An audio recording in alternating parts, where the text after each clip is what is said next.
नमस्कार मंडळी, स्नेहरंग यूट्यूब चॅनलमध्ये आज तुम्हाला मी झिंगा मसाल्याची रेसिपी दाखवणार आहे। झिंगा म्हणजे कोलंबी आणि आपण ती अशी साफ करून घेतलेली आहे।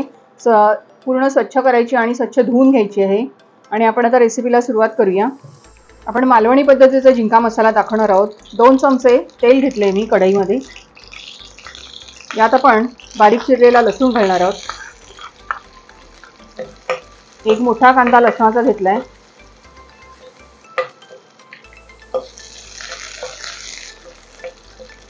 लसूण छान खमंग असा परतून झाला की हा आपण बारीक चिरलेला कांदा घालणार आहोत। जवळजवळ 4 मोठे कांदे मी घेतलेले आहेत।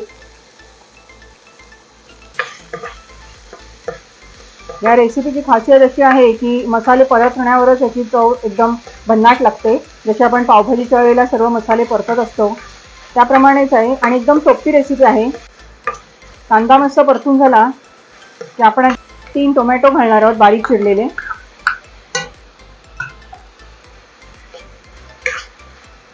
कांदा आणि टोमॅटो छान एकत्र शिजलं गेलं पाहिजे।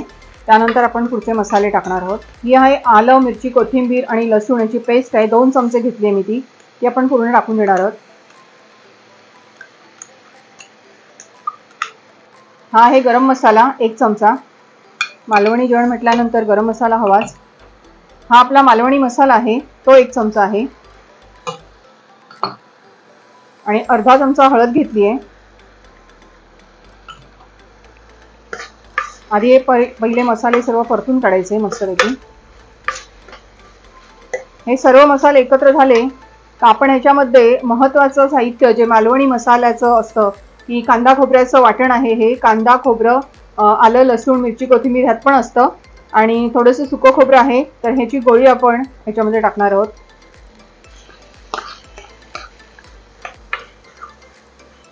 नाहीये कोलंबी टाकल्यानंतर आपण मीठ अंदाजाने टाकणार आहोत। आता हे परतून झाल्यानंतर ही जी कोलंबी आहे ती आपण यात टाकून देणार आहोत।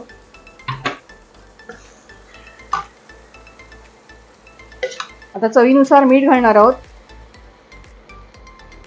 छोटे 2 चमचे मीठ घातले मी आणि हिला आता मंद गॅसवर आपल्याला वाफेवर शिजवून घ्यायचे। पाणी घालायचं नाहीये, अशी सुकी ठेवायची आपल्याला ही।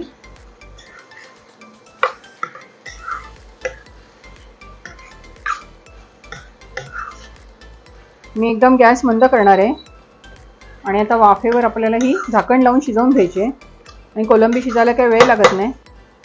आपण उघडून बघूया झाकण।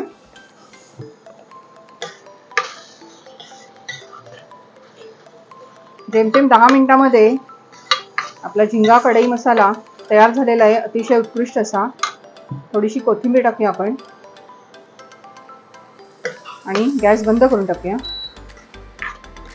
आपला मालवणी पद्धतीचा कढई झिंगा मसाला म्हणजेच कोलंबीचा तयार आहे। अगदी 10 मिनिटात झालेला आहे आणि नक्की रेसिपी करून बघा, खूप झणझणीत मस्त अशी।